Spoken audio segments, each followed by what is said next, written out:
Hey everyone, and welcome back for another deep dive. Yes, welcome back. This time we're tackling a topic that I think hits close to home for a lot of people. Yeah, Divorce. it is a big one. It is a big one, and we've got some excerpts here from a website that is all about divorce support and recovery. Support and recovery. Yeah, and this stuff gets really fast. Real deal. What we want to do today is kind of two things. Okay. First, we want to kind of understand why divorce hurts so bad. Okay. Like regardless of the length of the marriage, like why is this such a Yeah. Why is it so impactful? impactful? Yeah. And then we want to really extract some wisdom from this website about how to navigate this huge life change. Okay. Sounds good. I'm ready. All right, so Let's do it. one of the things that I thought was really interesting is that right out of the gate, this website talks about It does. just how much divorce hurts. Yeah. And the emotional side of it Doesn't sugarcoat it. does not sugarcoat it at all. No, which is good. One of the analogies that I thought was so interesting that they used is they talked about marriage as being like a club. Oh, like a club. Like you join this club, Right. you have this huge entrance ceremony, Like of a wedding. like a wedding. Everyone's congratulating you. Society's like giving you the thumbs up, like this is great. You're in the yeah. club. You made it. And then when you exit the club, The exit is not quite as celebrated. it's not as celebrated and it can feel really jarring. Okay. You go from this very meticulously planned wedding Yeah. to what can often feel like a very sudden and painful ending. Yeah. And I thought that was just such a good way to put it I like that. Yeah. because It is a big transition. It's a huge shift. And it's not even just like the event itself. It's like Right. how we talk about ourselves. Yes. Yeah. In marriage. Uh. You get so used to saying we Right. and thinking as a unit. Absolutely. And then all of a sudden, It's me, myself, and I. you're back to the single pronouns. Yeah. And the source even shares this anecdote about the author attending a wedding shortly after his separation. Oof. That's got to be tough. And he had to lie and say his wife wasn't there. Oh. Awkward. And it's just like so awkward. Yeah, I bet. Like all those social situations that you're suddenly navigating solo again. Yeah, you don't realize how many things you do as a couple Yeah. until you're not a couple. Yeah. It's a really good illustration of how divorce isn't just this legal thing. Right. It impacts your social life, your identity, like everything. Everything. Yeah, it ripples out. And speaking of adjustment, Okay. the website also makes this point that there's no set timeline for getting over a divorce. That makes sense. And so if you're listening and you're feeling the pressure to just snap out of it, Yeah. they're saying like that's totally bogus. Yeah. Like Don't listen to those people. there is no timeline for Yeah. this. It's different for everybody. It's like grief in general. it's like expecting everyone to heal from a broken leg at the same speed. Right. Exactly. Everyone's different. Everyone grieves differently. Exactly. And this is a form of grief. Oh, absolutely. You know? Loss. It is. Yeah. And the author even mentions being told that he should be fine in a few weeks because he was young and fit and attractive. Oh, wow. Like As if that just as if that makes it all better. makes it all better. Yeah. So it just shows you like external factors Right. really mean very little. They don't matter when it comes to the heart. When it comes to emotional healing, Yeah. you've got to honor your own pace. Absolutely. Your own pace. And one thing this source really emphasizes is the importance of letting yourself grieve. Yeah. Like even when it sucks. Let it out. The author talks about how trying to avoid those feelings actually backfired for him. Okay. Led to some numbness and even some self-destructive behaviors. Yeah, it's like holding a beach ball underwater. You can only hold it down for so long. Right. And then it's going to pop up, and sometimes it's not going to be. And it's going to be messy. Yeah, it might be messy. Yeah. So it's healthier to just let those feelings flow. I agree. Ride the waves. Yeah. And speaking of emotions, the source actually goes beyond the classic 5 stages of grief. Ooh, interesting. Denial, anger, bargaining, all that. The Kubler-Ross model. Exactly. Yeah. And they add a 6th stage, What's that? celebration. Celebration. Celebration. I love that. And I think this is where it gets really interesting Okay. because the website argues that unlike someone with a terminal illness, Right. where those stages were originally observed, people going through divorce have a whole future ahead of them. That is a good point. It's like you emerge from this dark tunnel and there's light, there's possibility, Possibility. there's a chance to Rediscover who you are now. Reinvent yourself. Yeah. And this celebration stage is about recognizing that potential, I like that. embracing that opportunity to create something new and amazing. Beautiful. So Yeah. we've talked about the emotional roller coaster, Okay. but the source doesn't leave you hanging there. Okay, good. It dives into some practical tips for self-care during divorce. Oh, And it starts with self-esteem. self-esteem. It really emphasizes focusing on your strengths, Yeah. accepting compliments, Yeah. cutting out that negative self-talk. Yeah, that's so important. It's so easy to get lost in that self-doubt during a divorce. Absolutely. So those little reminders, I think, are really crucial. I agree. And then there's assertiveness, which the source distinguishes from aggressiveness, Right. which I think is key. Yes, very important. Right. You can be assertive without being aggressive. Absolutely. It's about advocating for yourself clearly and respectfully Yes. without resorting to anger or attacks. Right. And the website actually gives definitions Oh. of assertive, non-assertive, and aggressive behavior Okay. to help you kind of figure out where you fall on that spectrum. I like that. I thought that was a really helpful addition. Yeah. And of course, we can't forget about physical health. Right. The website is big on exercise, particularly walking, Walking is great. along with eating well Yeah. and managing stress through things like deep breathing and prioritizing tasks. All the good stuff. All the good stuff. Yeah. Because it's about boosting your mood and your energy levels. Absolutely. Which is essential when you're dealing with this huge emotional drain You need all the energy you can get. of divorce. Yeah. It's like giving yourself a fighting chance. Yeah, it's like putting on your armor, Yeah. emotionally and physically. Now, one area I know causes a lot of anxiety after divorce, especially after a long marriage, I bet. Yeah. is dating.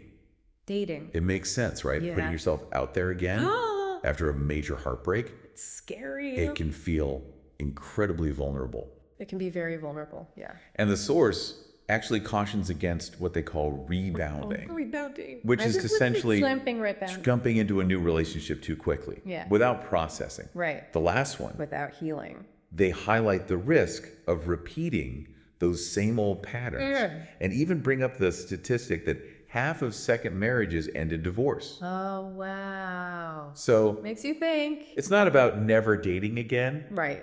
but being thoughtful and self-aware Take your time. before you dive back in. Yeah. And they suggest healthier ways to meet people, Okay.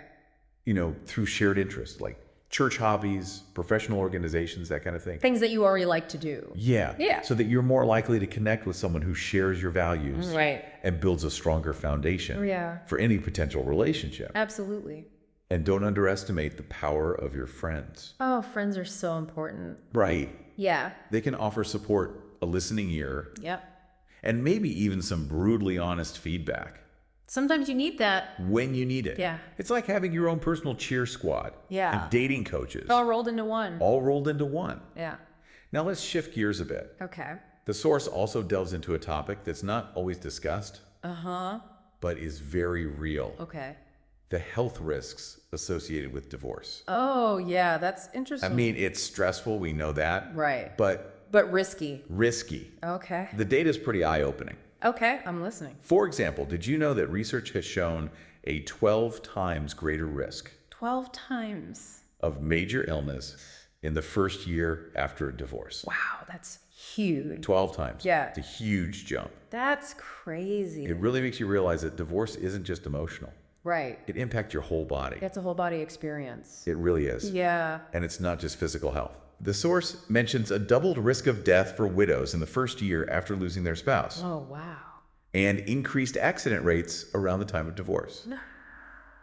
Really? So that's I why. could explain that. Well, what does the source say? Well, the source attributes these increased risks to prolonged stress. Prolonged stress. Okay. It's like your body is stuck in this constant state of fight or flight, yeah. which wears down your defenses Yeah.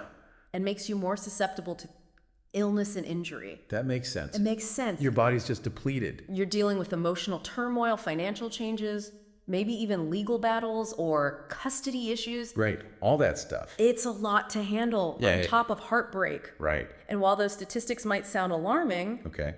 the source emphasizes that you can take steps Good. to mitigate those risks Okay. by actively working through the emotional trauma and adopting healthy coping mechanisms. Yeah. You can support both your mental and physical well-being. So you're not just doomed? No, it's not. Okay. It's not all doom and gloom. Good. There are things you can do to protect your health I like that. and well-being. Yeah.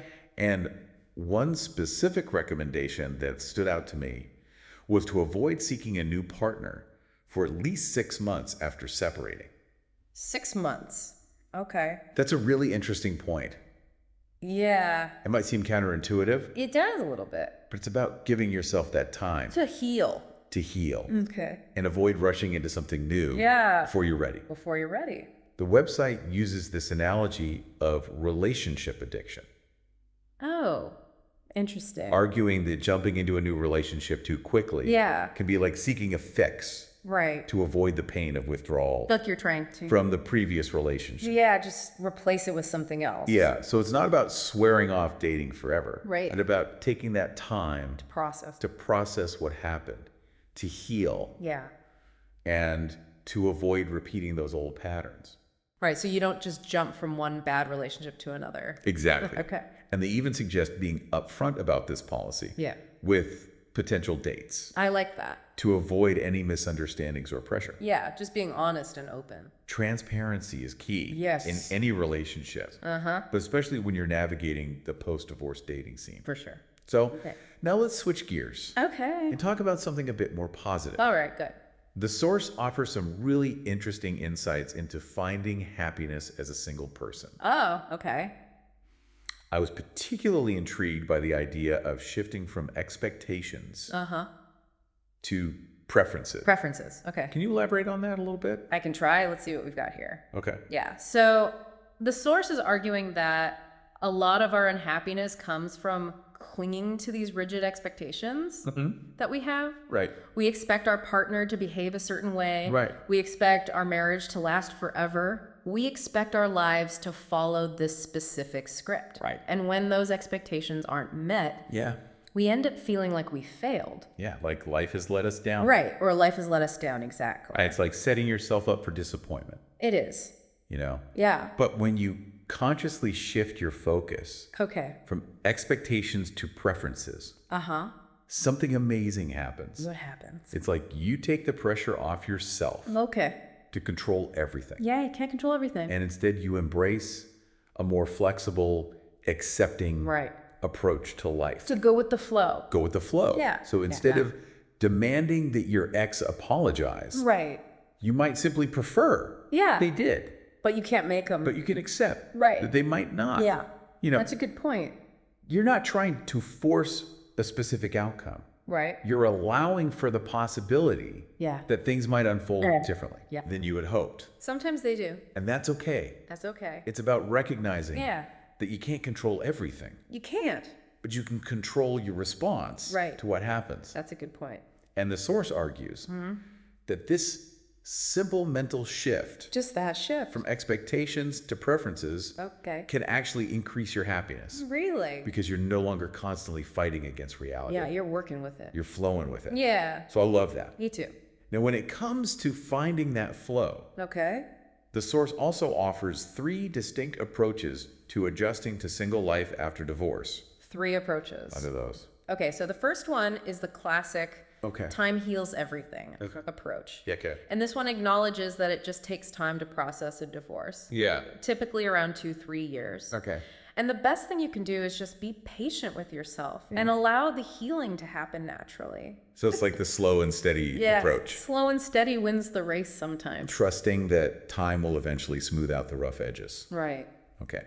Then there's the grabbing the bull by the horns approach. Oh, okay. This one's for the more action-oriented folks Right. The go-getters. who prefer to be proactive and take charge of their healing journey. Yeah. It involves pushing yourself outside of your comfort zone, trying new things, and actively pursuing Yeah. activities that bring you joy Okay. and a sense of accomplishment. So it's like taking control. It's like facing your fears head on Okay. and choosing to create a new life Right. rather than waiting for it to happen. Be proactive. Yeah. Okay. And then finally, there's the changing your programming approach, Changing your programming. which focuses on using visualization techniques Okay. to create a new self-image Yeah. as a happy, Right like that. successful single person. Yeah. This one seems like it requires a bit more inner work, but it could be incredibly powerful It could. if you're willing to put in the effort. Right. It's about consciously retraining your subconscious mind Right. to see yourself in a new light, Yeah. free from the limiting beliefs and the negative self-talk that might be holding you back. Reprogramming those negative thoughts. I love that. Yeah. It's like rewiring your brain for happiness and success. I love that. And the source acknowledges that each approach Yeah. has its pros and cons. Right. You know, time heals everything. Yeah. It can be slow and passive, Right. You might miss out on some stuff. potentially leading to missed opportunities. Yeah. Grabbing the bull by the horns can be stressful. Yeah. If you push yourself too hard. If you push yourself too hard, too fast, Yeah. and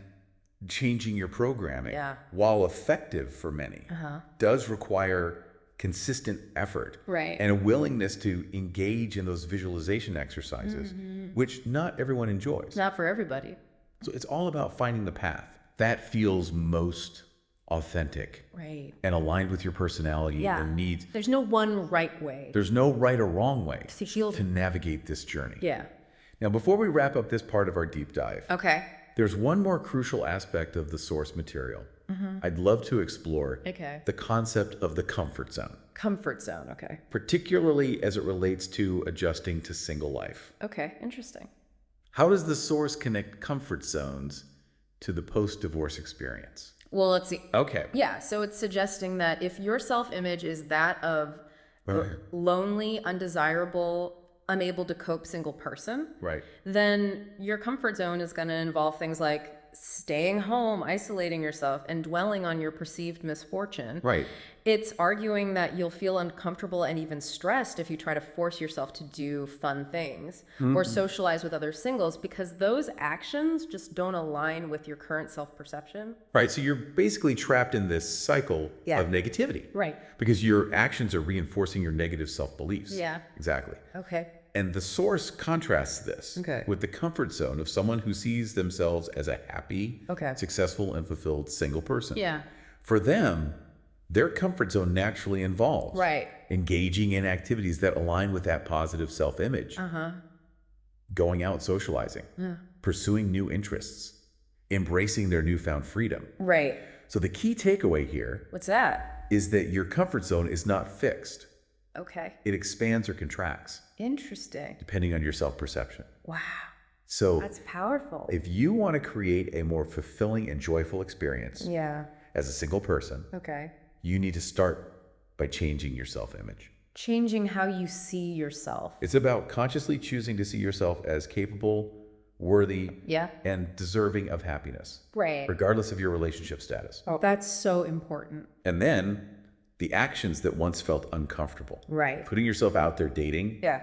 pursuing new passions, Yeah. will start to feel more natural Okay. and even enjoyable as your comfort zone expands, Right. to accommodate your new, more empowered self-image.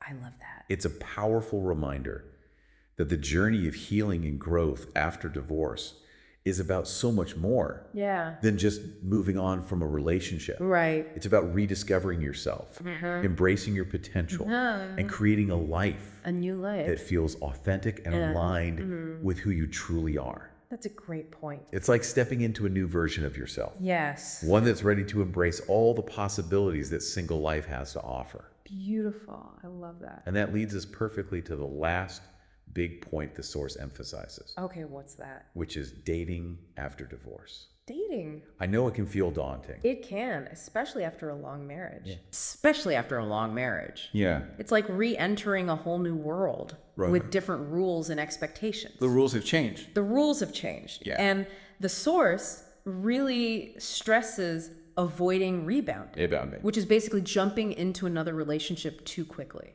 Yeah. Without processing. without giving yourself time to heal Right. and understand what you want And a partner. in a partner. Yeah. Yeah. It's like learning to walk again before you try to run a marathon. Okay. Good analogy. And they also remind us that half of all second marriages end in divorce. Right. And that's not meant to discourage anyone, No. but to emphasize the importance of taking your time Yes. and choosing wisely. Absolutely. So Okay. they suggest meeting people through shared interests, Okay. you know, church hobbies, professional groups, Yeah. places where you're more likely to connect with someone Right. who shares your values, Absolutely.